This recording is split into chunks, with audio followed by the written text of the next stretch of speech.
Marhaban ahlal kamali, marhaban ahlan nawadi.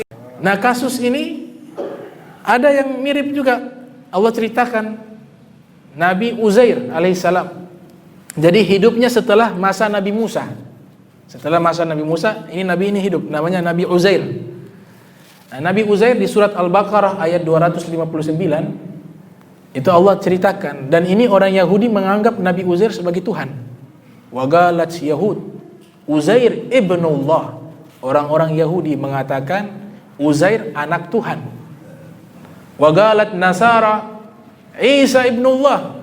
Orang-orang Nasara mengatakan Isa adalah anak Tuhan. Jadi sama.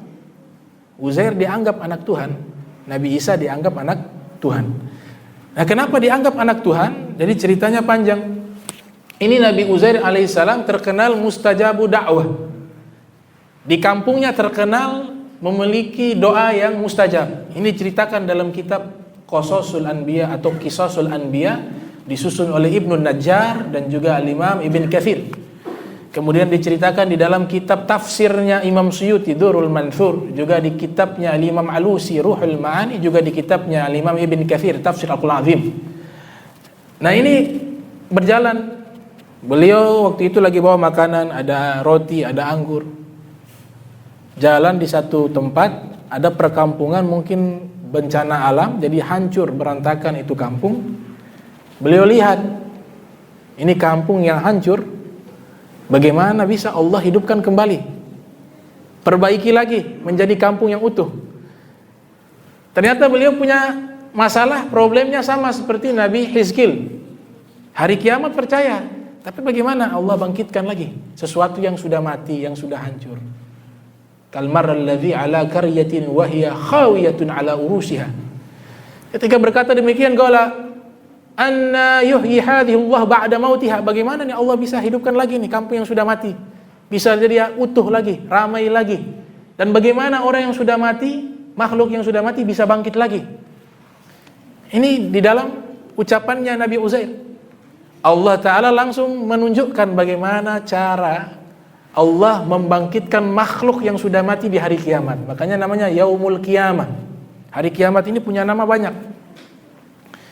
Ada dua kaedah bahasa Arab mengatakan, kalau nama banyak, yang pertama kathratul asma tadullu ala syarafil musamma. Makin banyak nama, makin menunjukkan kemuliaan. Makanya Allah juga punya nama banyak. Inna lillahi tis'ina wa tis'in, tis'in wa tis'ina isman man ahsaha dakhala jannah. Sesungguhnya Allah memiliki 99 nama. Siapa yang menghafalnya masuk ke dalam surga, kata Rasul sallallahu alaihi wasallam. Nabi Muhammad sallallahu alaihi wasallam juga punya nama banyak. Imam Suyuti menyusun sekitar hampir 1000 nama. Ibnu Arabi juga menyusun hampir 1000, dan ada yang mengatakan 500 nama Rasul sallallahu alaihi wasallam.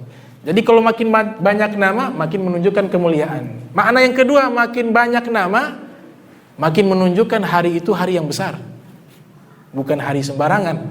Makanya hari kiamat di Al-Qur'anul Karim banyak sekali namanya. Ada namanya Yaumuddin, hari agama. Ini maksud hari kiamat. Ada yang namanya Yaumul Qiyamah, hari kebangkitan. Kiamat dari kata qoma. Kenapa dikatakan qiyamah, berdiri, bangkit? Karena seluruh makhluk dibangkitkan lagi. Ada yang namanya Al-Qari'ah, itu juga artinya hari kiamat. Ada yang namanya Al-Haqqah, itu juga hari kiamat. Ada yang namanya Al-Waqi'ah, itu juga hari kiamat. Jadi Allah menyebutkan banyak sekali hari kiamat di dalam Al-Quran dengan nama-nama yang berbeda, tapi menunjukkan makna satu, yaitu hari kiamat. Kenapa? Ini hari yang sangat besar. Hari yang menyatakan besar bukan makhluk, tapi Allah. Allah yang mengatakan hari itu hari yang besar. Bagaimana tidak besar? Ini alam semesta hancur, seluruhnya dihancurkan oleh Allah Subhanahu wa ta'ala. Bahkan bumi dikatakan di dalam Al-Quran, inna ja'alna ma'alal ardi zinatan laha linabluwahum ayyuhum ahsanu amala wa inna la ja'iluna ma 'alaiha sa'idan zuruza. Sesungguhnya kami jadikan di atas muka bumi ini perhiasan bagi dunia untuk kami memuji kepada mereka, dan kami akan hancurkan seluruhnya yang ada di atas bumi menjadi sa'idan Zuruzan. Apa su'idan? Hamparan tanah yang luas. Zuruzan, yang tandus. Namanya padang mahsyar, tempat perhimpunan. Maka ini Nabi Uzair dia lihat, dia bingung, ya Allah, ini hari kiamat, bagaimana cara engkau bangkitkan? Allah langsung matikan. Fa'amatahullahu mi'ata'am. Allah mewafatkan selama 100 tahun. Jadi dibuat tertidur selama 100 tahun. Dia tidak sadar tidur di situ. Pada waktu itu lagi bawa makanan, ada roti, ada anggur, persis di sampingnya. Kendaraan yang dibawa adalah himar. Apa namanya? Keledai. Keledai, kalau kedelai kacang ya, jaga tertukar di situ, keledai, kedelai. Keledai ya. Diikat, itu keledai. Tidak sadar ini Allah cabut ruhnya. Ini kasus seperti ini tidur dengan waktu panjang banyak. Ada Ashabul Kahfi juga lebih lama daripada ini. Kalau Nabi Uzair 100 tahun, Ashabul Kahfi berapa? 300 tahun lebih. Mudah bagi Allah. Tidur. Ketika tidur, Allah ingin memberikan contoh. Ini begini orang hari kiamat begini. Tidur kan temannya mati. Ibaratnya ini orang sudah meninggal. Allah biarkan sampai 100 tahun. Mi'ata'am. Summa. Maka itu summa. Kemudian. Karena waktu 100 tahun lama. Summa ba'athahu. Allah utus seorang malaikat. Ini kalau dicari di Al-Quran gak dapat. Ini ditafsir. Kalau Al-Quran diutus kepadanya. Kalau ditafsir, diutus malaikat menyerupai manusia. Ada di hadapan Nabi Uzair. Di saat itulah Allah kembalikan ruh ke dalam tubuh Nabi Uzair. Nabi Uzair bangun. Kemudian ini malaikat yang menyerupai manusia bertanya kepada Nabi Uzair. Qala kam labithta. Kau tinggal di sini berapa lama? Atau engkau tidur di sini berapa lama? Qala labithtu yauman au ba'da yaumin. Nabi Uzair punya perasaan ya mungkin 1 hari atau setengah hari. Padahal tidak menyadari 100 tahun. Kata malaikat, qala bal labista mi'ata amin. Tidak. Kau bukan tidur 1 hari, bukan setengah hari. Kau di sini sudah tidur 100 tahun. Belum percaya Nabi Uzair. Masa 100 tahun? Kalau secara realita, ya 100 tahun sudah hancur. Sudah hancur, jadi tulang belulang di situ 100 tahun. Kalau pakai logika, artinya kadang-kadang agama ini tidak harus diandalkan logika saja, tapi iman. Karena ada hal-hal yang tidak bisa kita jangkau dengan akal. Maka malaikat bilang, kalau tidak percaya, fanzur ila ta'amik wa syarabik lam yatasanna. Kau lihat engkau punya makanan dan minuman. Dilihat makanan minumannya masih utuh. Kata ulama tafsir, kenapa makanan minuman masih utuh? Padahal kan 100 tahun harusnya ini roti sudah hancur, anggur sudah basi, tapi kok masih utuh? Karena ketika tidur berpelukan dengan Nabi Uzair. Makanya Allah jaga Nabi Uzair beserta makanannya. Dijaga. Kemudian alasan kedua kata Imam Alusi, biar ada perbandingan. Perbandingan bagaimana? Engkau kan 100 tahun kalau logika sudah hancur. Tapi kalau engkau lihat himar yang kau ikat, itu himar mati, tidak bisa cari makan. Dia lihat tulang, dia lihat himar sudah jadi tulang belulang, sudah jadi fosil. Maka ada perbandingan, oh ini betul 100 tahun seperti ini. Tapi ini makanan saya utuh, berarti sama kayak saya. Allah jaga sampai 100 tahun. Itu. Makanya fanzur ila ta'amik wa syarabik lam yatasanna ay lam yataghayyar. Lihatlah kepada makananmu, minumanmu tidak berubah, Allah bilang. Masih utuh. Wanzur ila himarik. Nah, sekarang kau lihat kamu punya kendaraan itu himar. Dilihat kendaraan himarnya sudah jadi fosil. Sudah bukan tulang lagi. Fosil 100 tahun. Maka di situ Allah nyatakan walinaj'alaka ayatan linnas. Ini nanti kami jadikan, atau kejadian ini kami jadikan tanda-tanda kebesaran Allah bagi manusia. Ini sama seperti peristiwa Al-Isra. Apa yang Allah nyatakan? Subhanalladzi asra bi 'abdihi laila minal masjidil haram ilal masjidil aqsa alladzi barakna haulahu linuriyahu min ayatina. Kami ingin memperlihatkan tanda-tanda kebesaran kami. Jadi Nabi pergi ke Baitul Maqdis bukan berarti Baitul Maqdis tempat suci Nabi disuruh pergi. Bukan. Memang Baitul Maqdis tempat suci.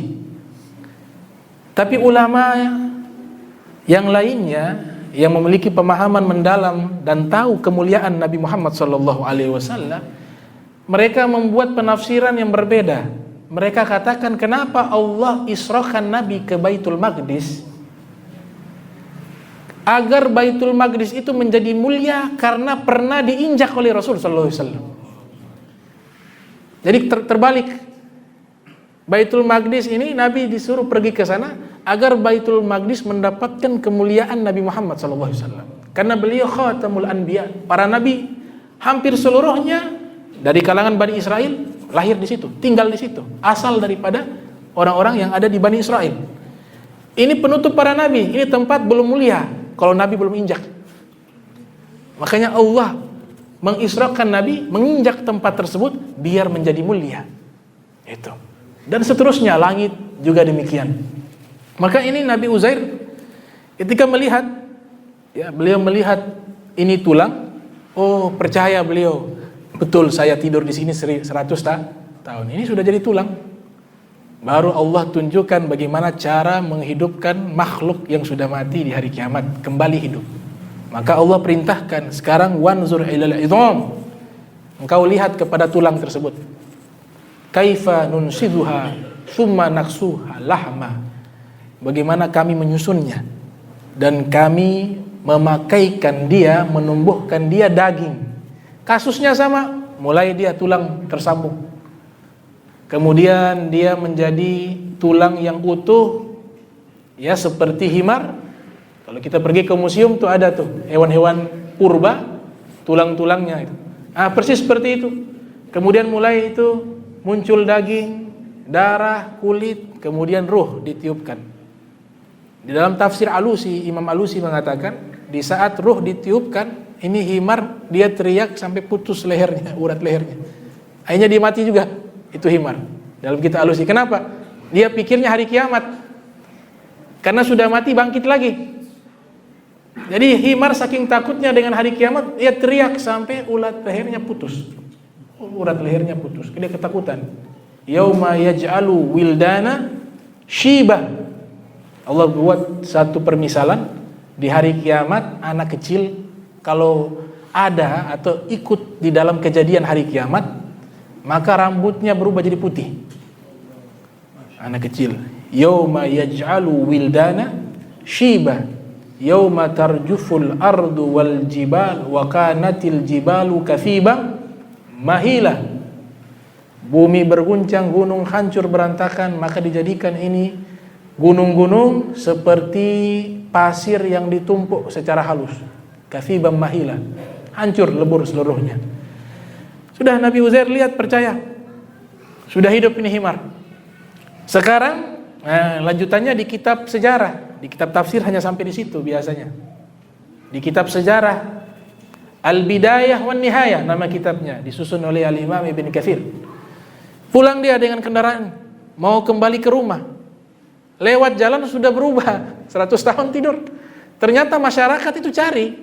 Subhanallah, Allah kalau sudah berkehendak, walaupun letaknya tidak jauh dari tempat tinggal beliau, ketika mereka mencari tidak ada satupun yang masuk ke tempat tersebut. Maka seluruh kampung tersebut penduduknya meyakini Nabi Uzair telah wafat, sudah meninggal dunia. Sudah 100 tahun cari gak ketemu. Akhirnya Nabi Uzair lihat, ini mana rumah saya sudah berubah. Beliau bingung masuk ke kampung. Sampai di satu tempat dia lihat ada seorang wanita tua, mata sudah buta, lagi menyapu di teras rumah.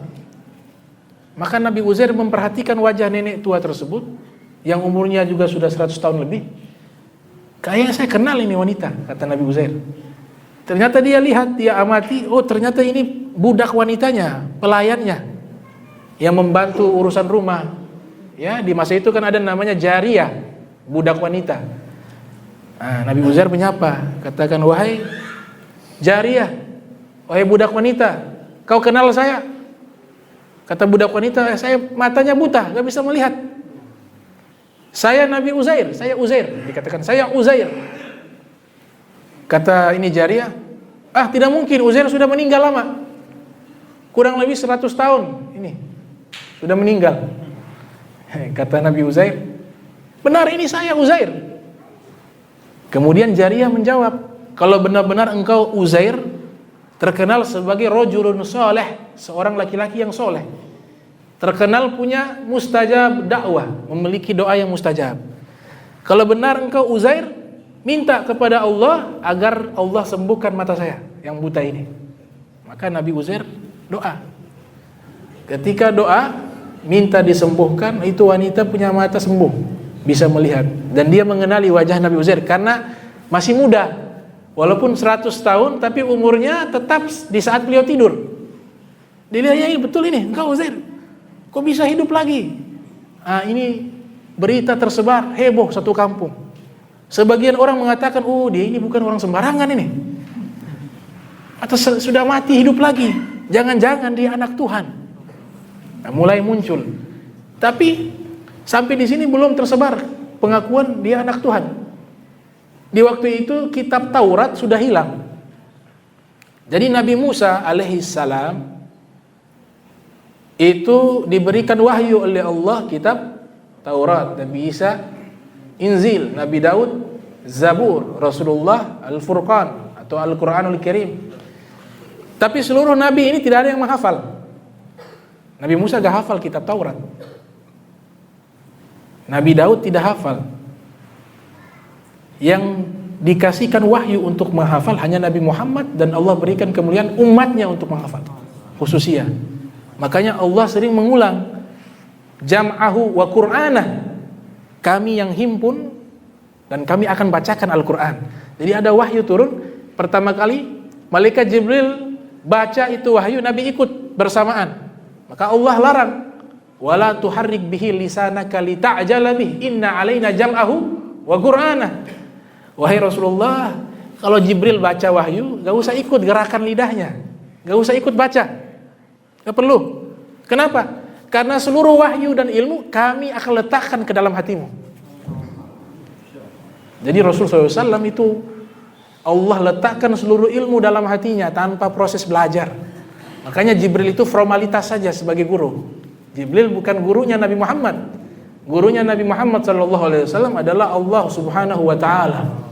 Gak boleh ada yang menjadikan Nabi Muhammad sebagai murid. Maka oleh sebab itu diantara hikmahnya diwafatkan orang-orang yang merawat Nabi, biar campur tangan manusia tidak ada yang mendidik Nabi. Campur tangannya Allah saja secara 100% yang mendidik Rasul sallallahu alaihi wasallam. Addabani Rabbi fa ahsana ta'dibi. Allah mendidik aku dengan pendidikan terbaik, kata Rasul sallallahu alaihi wasallam. Nabi Musa, beliau gak menghafal, ini Taurat hilang. Bingung. Taurat hilang, tidak tahu di mana. Di masa itu mereka tahu betul yang satu-satunya orang yang menghafal kitab Taurat adalah Nabi Allah Uzair. Nabi Allah Uzair alaihissalam, beliau hafal kitab Taurat secara utuh. Maka seluruhnya berkumpul meminta Nabi Uzair mendiktekan daripada kitab Taurat dari awal sampai akhir, dan mereka mencatat. Maka di saat itu Nabi Uzair mengiyakan permintaan masyarakat. Beliau pun mulai mendikte kitab Taurat dari awal sampai akhir. Karena ini kalam ilahi, kalamnya Allah. Allah Ta'ala mengutus malaikat. Di saat beliau mendiktekan itu kalam Allah, kitab Taurat, maka ada malaikat di atas berkumpul, sehingga seakan-akan ada awan hitam besar di atas kepala Nabi Uzair. Nah, rumor yang terjadi meyakini Uzair ini anak Tuhan tambah kuat lagi. Wah, ini dia betul anak Tuhan. Itu dia bisa hafal kitab Taurat, kemudian ketika mendiktekan ada awan hitam besar, itu malaikat seluruhnya. Dan ini Nabi Uzair tidak tahu. Rumor ini terjadi, Nabi Uzair alaihissalam tidak mengetahui. Akhirnya beliau dikte sampai selesai, ditulis itu Taurat secara utuh. Tidak lama beliau meninggal dunia. Ketika meninggal dunia, maka orang-orang Yahudi Bani Israel menganggap beliau sebagai anak Tuhan, dan itu Allah abadikan di dalam Al-Quran. bahwa orang-orang Yahudi mengatakan bahwa Uzair adalah anak Tuhan. Itu sedikit mukadimah daripada kajian kita. Nah, kita lanjut kepada kitab fikih sedikit lagi. Mudah-mudahan kita bisa mendapat keberkahan istiqomah. Ya, apalagi sebentar lagi kita mau masuk bulan suci Ramadan. Mudah-mudahan Allah panjangkan umur kita sampai ke bulan suci Ramadan. Allahumma barik lana fi Rajab wa Sya'ban wa ballighna Ramadan.